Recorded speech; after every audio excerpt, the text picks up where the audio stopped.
Hey, it's Rosemary here. How you doing? Now, some people kind of live their whole life trying to appease people who currently don't like them or, could potentially not like them, okay? What do I mean?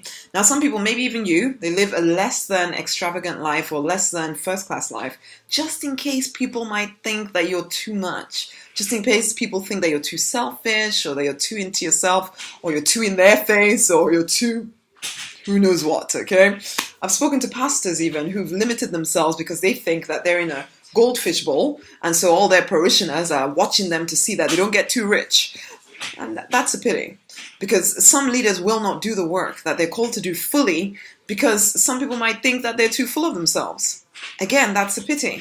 Why on earth do you care so much about people who are probably living lives they don't like and so far have too much time on their hands watching yours, basically? People who are very likely not your people anyway, because if they were your people, they would want you to flourish. They would know that as you flourish, you take them higher with you, because they would know that you're committed to them, committed to serving them. And so, of course, they would be for you, not against you.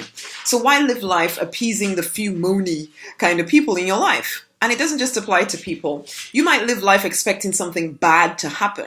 And so everything you do is to defend you against that something bad instead of living life expecting good things to happen. And when bad things happen, which sometimes they do, then your whole life becomes defined by that bad thing. How does that help? It doesn't, but as humans, we do that. I remember when I had a whole lot of tenants to manage. At one point, I had about 70 tenants or so.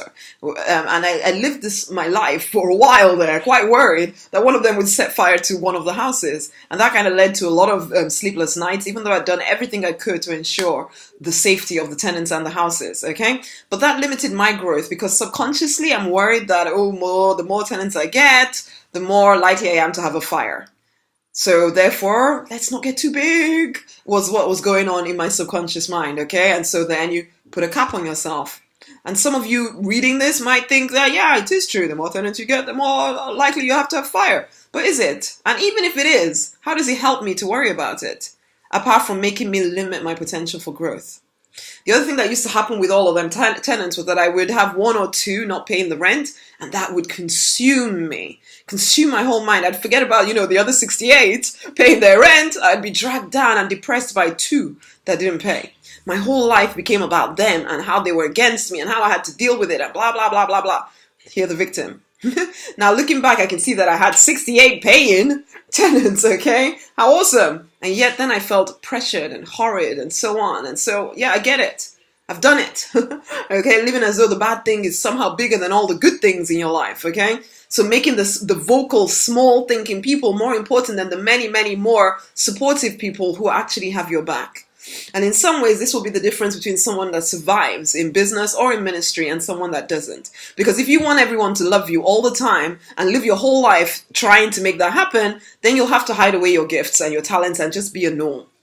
Because the only way you get everyone to love you is to be absolutely no one. It's just to be one of many in the crowd. The only way you get to feel completely safe all the time is to stay in your comfort zone and never ever venture out. So yes, most people do look at business and think it's risky. And it can be if that's all you're focused on, okay? However, I choose now to focus on the great things, on the big vision, on what I'm creating, not what I could lose.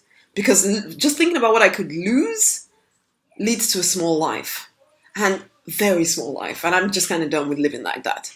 I choose abundance, I choose success, I choose love, and I invite you on this journey with me. Because everything I want for myself, I want for you. Everything. But you have to choose it, same as I'm choosing it, okay? I put myself in environments where my big vision becomes a done deal. Because everybody around me is doing big visions, okay? And I invite you to do the same.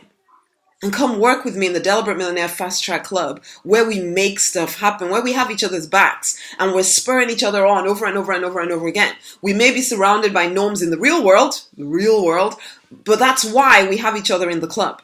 We don't base our lives on the norms. We can live from our big vision and, you'll be surrounded by people who get it, okay? So come on and join us if you're done with all the crazy silliness. Come join us. You get immediate access to 13 of the best sales, marketing, and leadership programs. You get access to accountability to your dream, okay? And a call to even dream bigger than that. And you get access to all the support you need on the dark days, as well as all the pats on the back when you're having a great day, okay? So find out more and join in at dmfasttrack.com. It's time to fight for and to deliberately design the life you were born to live because you want to. Until the next time.